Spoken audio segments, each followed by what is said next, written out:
Gel bakayım Kıtmir. Gel oğlum.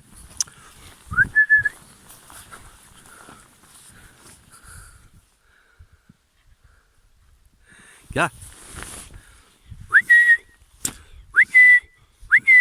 Gel. Gel bakayım gel gel gel gel gel gel. Hadi aslanım gel bakayım. Gel gel gel gel bakayım gel gel. Oy oy oy oy. Aslanım benim.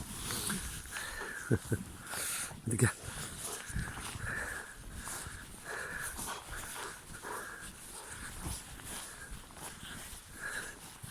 Aslanım gel.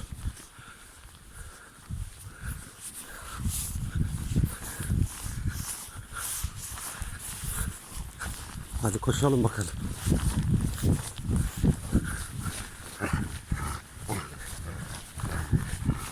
Hadi bakayım.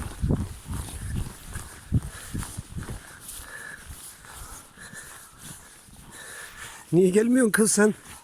Ha? Niye gelmiyorsun bakayım? Niye gelmiyorsun? Ne panterim? Bu Kıtmir.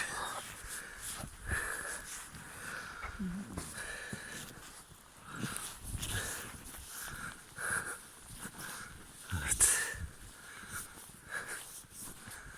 Güzel bir kar yağdı.